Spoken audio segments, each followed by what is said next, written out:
Hello, what's up mga ka-J-Vlog? Welcome ulit sa panibagong video, and for today's video, ayan, mag-unbox tayo ng isang entry-level smartphone na bagong labas ni Vivo, ang Vivo Y28. Maganda kaya to? Tara mga ka-J-Vlog, check natin.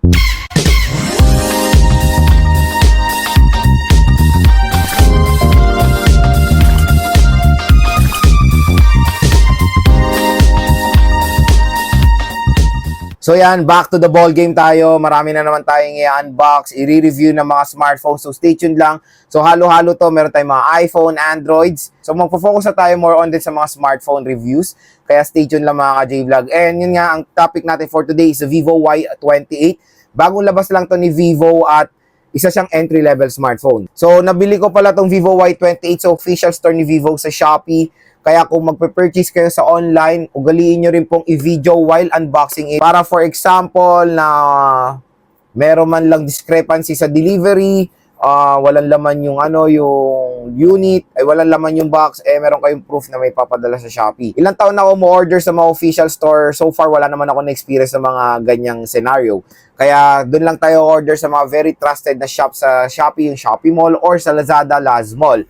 And kung interesado kayo sa Vivo Y28, ilalagay ko po yung link nito sa description. So yung pinurchase nating variant is the 8GB of RAM and 128GB of internal storage na merong official price na 7,999 pesos or almost 8,000 pesos po itong Vivo Y28. Meron siyang isang variant na mas mataas which is 8GB of RAM and 256GB of internal storage na meron presyo na 9,999 pesos or almost 10,000 pesos na po itong isang variant ng Vivo Y28. So ako kasi since re-review lang naman natin, doon na tayo sa pinakamurang variant which is the 8GB 128. Tapos ito maganda, pag nagsisale lang Shopee sa official store ni Vivo, makukuha nyo pa po ito ng below SRP. Tapos meron kayong malupitang voucher ni Shopee, yung mega voucher ba yun, na 1,000 plus yung discount. Is grabe, makukuha nyo na lang to ng below SRP ang Vivo Y28. Pero sad to say ako, nung umorder ako ng Vivo Y28 is wala po na akong voucher dahil naubos na yung aking mga mega voucher. So, hopefully, kung magpa-purchase kayo nito, abangan nyo na lang na mag-sale ang Vivo. So yan, kung interesado kayo dito, nasa description box po yung link ng purchase unit na to. Ng unit na to. So, ang color din na yan, box natin is ang tinatawag nilang agate. Ang tinatawag nilang agate green. At ito pa maganda dito, itong smartphone na to ay dual stereo speakers na. Tara mga J-Vlog, samahan nyo unbox itong Vivo Y28. Ito yung box ng Vivo Y28. So, marami nagre-request na itong smartphone na to na unbox nga natin. So, yan siya, Vivo Y28. So, ito maganda sa Y28. Since ganito yung itsura niya, so hindi siya slim box, meaning may charger to. Yung na-unbox ko na Y18, wala nang charger yun. Slim box siya eh. Ewan ko kung bakit ganun. Pero itong Y28 na to, is meron tong charger matic. At ito yung mga, so ito yung few specs sa likod, 6K battery, 44 fast charging, dual stereo speakers, at punch hole display siya. 8GB of RAM and 128GB of internal storage. So, agate green ang kanyang color. So, open na natin ang Vivo Y28. So, yun mga J-Vlog, in-inspect ko rin to sa upon receiving sa Shopee. Para rin siyempre sigurado tayo. So, ito siya. Mamaya na to. Tingnan mo natin yung content ng box. Meron tayo dito si Marie Jelly Case. Present na present. Meron tayong mga documentations dyan. Meron tayong 44 watt fast charger. So, nakakatuwa na yung ganito nilang fast charger na sa mga entry-level smartphones sila. Before kasi nasa mid-range lang yan. Meron tayong Type-C cable and si baby SIM eject tool. So, sad to say, absent po si paring earphone dito sa ating unboxing video. So, proceed tayo dito sa Vivo Y28. Ayan siya. Tignan natin yung color niya in agate gray. In agate green, so in 3, 2, 1. Ayan. So, yung color niya is parang nagre-resemblance sa black emerald. Kasi, pag tinilt ko to ng ganyan, super dark siya dito, parang color black. Pero pag tinilt mo siya ng ganyan, lumalabas yung pagka-emerald green niya. So, very very nice yung display nito. Kung i-scorean ko to, perfect 10 yung score ko dito sa design ng Vivo Y28. Very premium talaga. Asahan nyo na yan pag Vivo smartphone, mapa entry, budget, mid-range, and flagship. napaganda po ng mga design ng Vivo smartphones, mga J-Vlog. So, isa na tong Vivo Y28 dyan. Meron siyang dual rear camera setup with circular flash. I don't know kung ano pala to kasi may flash siya dito. Ito yung siguro yung parang ring light type. Check natin din yan sa review. Ito rin yung cool sa Vivo Y28 is yung frame. Kung makikita nyo, malayuan, para siyang ano, di ba? Para siya yung sa iPhone na stainless steel. Pero ano to, plastic lang to, glossy plastic siya. Maganda yung nangyari na parang nagkakaroon ng resemblance sa stainless steel ng iPhone. So ayan siya. Hopefully hindi rin siya madaling magasgasan, pero matik pag glossy na plastic madaling magasgasan to.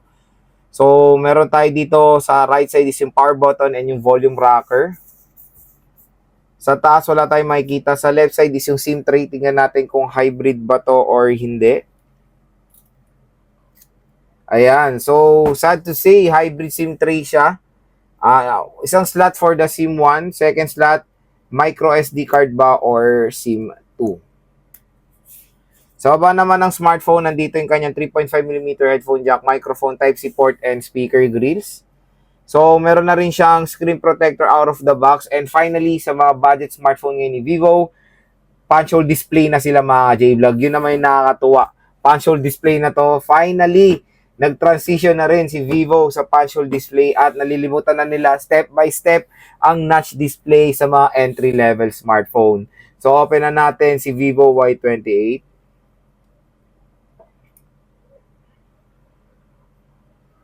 Ayan, Vivo, powered by Android. And syempre, lagay na natin si Maring Jelly Case. Ayan.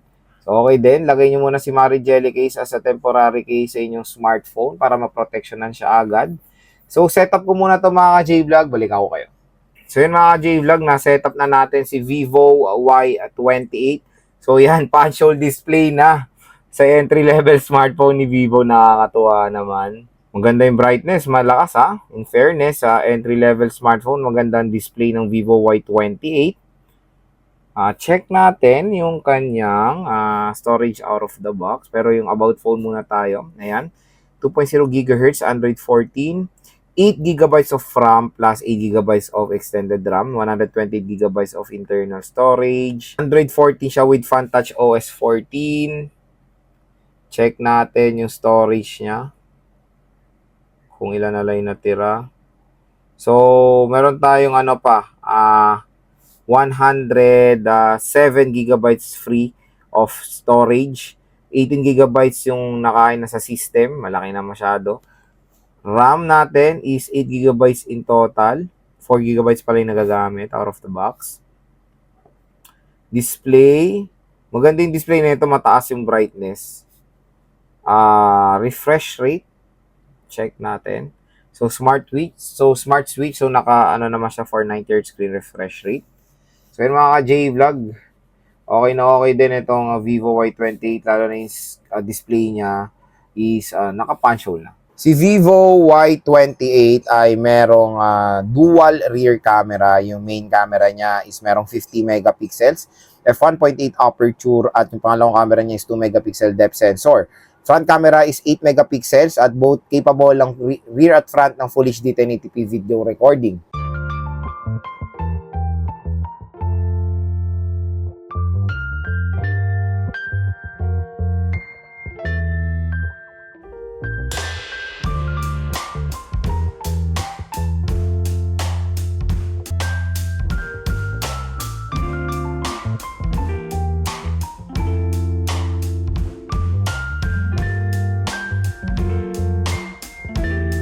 Sa screen naman, meron siyang 6.68 inches IPS LCD display na may resolution na HD Plus 720 by 1600 pixels na support ang 90Hz screen refresh rate na meron 264 pixels per inch.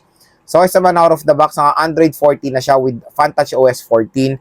Sa chipset, meron siyang MediaTek Helio G85, meron tayong octa-core CPU na merong clock speed na up to 2.0 GHz, and sa GPU na Kamali G52MC2 siya. Pagdating sa battery, meron siyang 6,000 mAh na removable battery na support ang 44-watt fast charging. So, ayan mga J-Vlog, na nakita nyo na yung unboxing ng Vivo Y28.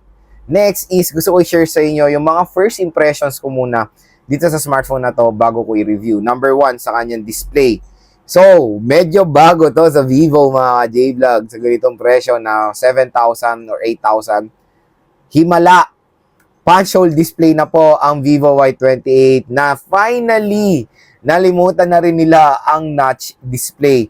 So, good addition yung ganyang punch hole display sa mga Vivo smartphones sa entry level. So, wise decision Vivo na finally nakinig kayo sa mga consumers na it's time to let go yung notch display era, di ba? So, yan, punch hole display na meron siya malaking screen size naman, 6.68 inches. Nalungkot lang ako sa resolution dahil sa ganitong presyo na almost 8,000 pesos at yung mataas is almost 10,000 pesos. HD Plus 720p resolution, I think hindi na perfect fit sa ganitong mga presyo. Pinaka-minimum na is at least Full HD Plus 1080p, lalo na ngayong 2024 pataas, diba? Kasi yung HD Plus, nakikita na lang natin yan sa mga budget smartphone na 4,000. Tapos sa ganitong presyo, karamihan na rin ang lumalabas is Full HD Plus 1080p. Tapos 90Hz screen refresh rate, di naman ako magreklamo dyan. Okay pa rin naman yung 90Hz. Pinaka-minimum na rin yan. Wala na rin siguro kung nakikitang 60Hz sa ganitong presyo. Pero so far, so good. Ang screen nito ay maganda naman for me. Number 2 sa chipset. So medyo 50-50 tayo sa chipset na ito. MediaTek Helio G85. Presyo ng 8 to 9,000. To be honest, hindi siya perfect. To be honest, hindi rin siya perfect fit. Kasi karamihan din na 4G smartphone sa ganitong presyo is G99 Ultra, Ultimate, or G99. Meron pang lalabas ngayon, MediaTek Helio G100, di ba? G85, perfect yan sa mga presyo na 6,000 below. 8,000 pataas, I think dapat mas ginandaan pa nila yung chipset ng Vivo Y28. Pero, specs-wise, G85, nakaka-handle po yan ng mga modern games today. ML. So, ML, makakalaro naman kayo dito. Don't worry. Even COD. Pero stay tuned lang dahil game test nga rin natin itong Vivo Y28. Tingnan natin yung kanyang full potential. So, hindi naman meaning G85 ay mabagal. G85 okay pa naman yan. Very snappy pa rin naman yan pag nagna-navigate kayo. So, parang ang focus din ni Vivo dito is hindi naman din. So, more on focus ni Vivo dito is yung mga camera-centric and yung mga casual users lang. Pero pag gaming kayo, yes, makakalaro rin naman kayo, pero hindi yung mga hardcore. Number 3 sa RAM at ROM. Solid yung RAM at ROM.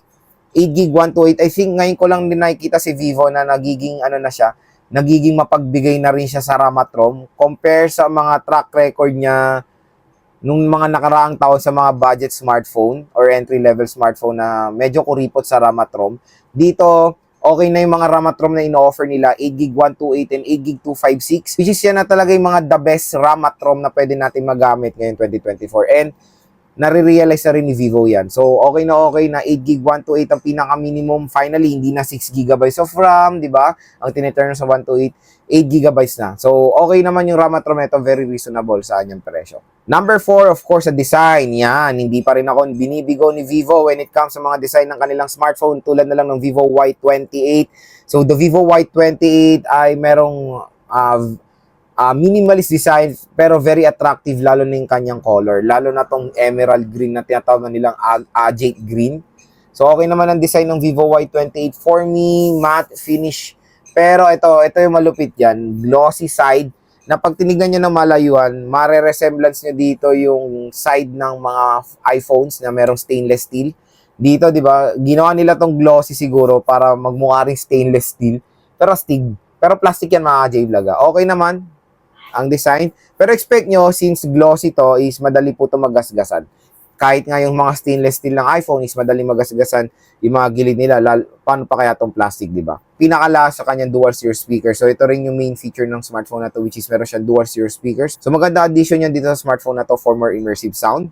So, ilang mga ka-J-Vlog ang ating unboxing and hands-on dito sa Vivo Y28. Abangan nyo na lang po yung full review and yung game test natin dito sa smartphone na to, kung saan na itetest natin siya sa mga iba't ibang scenarios. Kung interesado kayo dito, huwag kayong mag-alala. Ilalagay ko po yung link nito sa description box.